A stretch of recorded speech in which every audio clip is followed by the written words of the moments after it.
En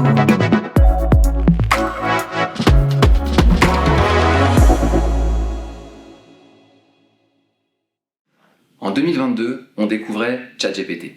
Ça a fait l'effet d'une bombe, personne ne s'y attendait.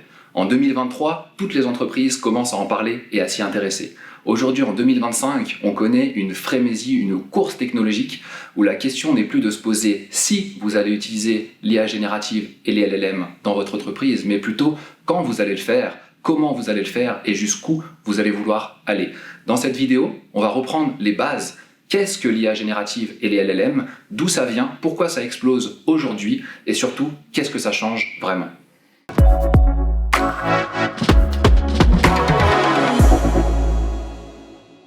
Mais qu'est-ce que c'est exactement les IA génératives et les LLM?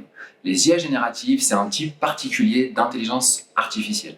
Historiquement, les intelligences artificielles étaient utilisées pour reconnaître, pour prédire, pour classifier. Une IA générative, elle crée du contenu depuis rien.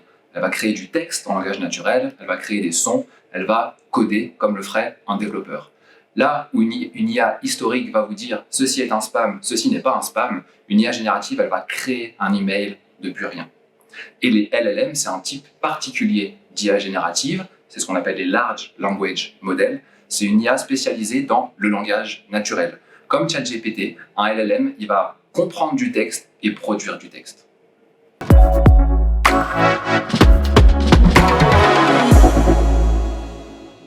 Les IA génératives, c'est pas quelque chose de nouveau en soi. Ça fait des décennies qu'on entraîne des intelligences artificielles sur le langage. Mais du coup, qu'est-ce qui a changé? Qu'est-ce qui fait que ça a explosé et comment ChatGPT a pu voir le jour en 2022, là où personne ne l'attendait? Mais en fait, tout a commencé en 2017, quand des chercheurs de chez Google ont sorti un papier scientifique qui s'appelle « Attention is all you need ». Et dans ce papier, les chercheurs ont apporté une nouvelle méthode révolutionnaire pour entraîner des modèles de langage. Cette nouvelle méthode, ça s'appelle les transformers. Je ne vais pas rentrer dans les considérations mathématiques, mais grosso modo, c'est une méthode qui permet d'entraîner plus efficacement et plus rapidement des plus gros modèles, là où avant, avec les technologies qu'on avait, c'était impensable. Le deuxième élément, c'est la fondation OpenAI, qui est derrière ChatGPT. OpenAI existait avant les transformers. OpenAI était créé en 2015. Et dès 2017, évidemment, OpenAI a intégré cette nouvelle technologie de transformers dans ses recherches qu'il menait déjà sur les modèles de langage. Dès 2018, OpenAI a sorti un premier modèle, GPT-1, puis l'a amélioré avec GPT-2, GPT-3, puis GPT 3.5 en 2022. Et c'est ChatGPT. Et là où OpenAI a vraiment été visionnaire et révolutionnaire, c'est qu'ils se sont dit on va amener l'intelligence artificielle au grand public. Et ça n'avait jamais été fait avant. Là où l'intelligence artificielle, on en entendait vaguement parler, mais on ne savait pas vraiment comment on pouvait l'utiliser et est-ce que c'était possible, OpenAI a dit je vais amener l'intelligence artificielle au grand public. Et c'est ces deux facteurs qui expliquent aujourd'hui l'explosion de l'intelligence artificielle. C'est une révolution technologique en 2017 avec les transformers et une société visionnaire qui a su exploiter cette technologie et l'amener au plus grand nombre.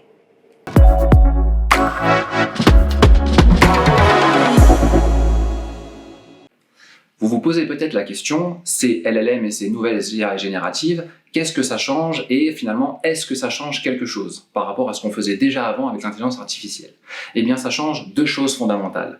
La première, c'est que avant les LLM, lorsque vous vouliez faire de l'intelligence artificielle pour répondre à un use case, à un besoin métier, eh bien, vous deviez entraîner une intelligence artificielle spécifiquement designée pour votre use case. Vous deviez engager des spécialistes, des moyens, du temps, pour entraîner une intelligence artificielle. Et pour un deuxième besoin que vous aviez l'année d'après, vous deviez refaire cet exercice-là.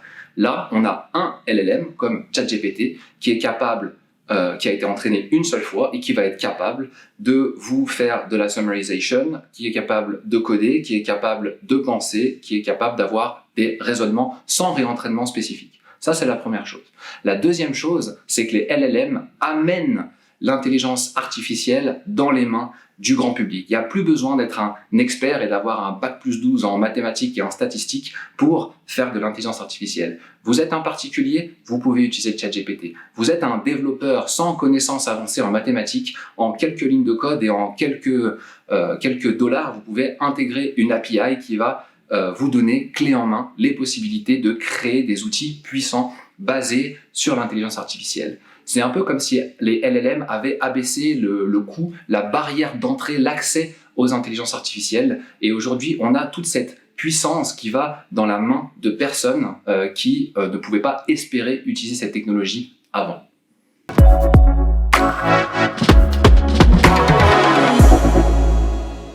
Les LLM tels que ChatGPT, c'est pas juste un buzzword parmi tant d'autres. C'est pas une mode qui va s'essouffler dans quelques semaines, quelques mois ou quelques années.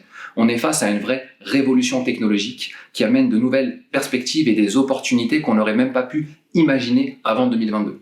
Certaines personnes comparent ça à la révolution industrielle ou l'arrivée d'Internet. Et maintenant que ces technologies sont profondément ancrées dans nos vies, est-ce que vous ne pensez pas que ce serait intéressant de démystifier un petit peu ces technologies, comprendre comment ça fonctionne, qu'est-ce qui se cache derrière ChatGPT, comment il a été créé, comment il a été entraîné, comment il comprend ce que vous dites et comment il peut vous répondre? Eh bien, c'est justement l'objet des prochaines vidéos. Alors, à très bientôt.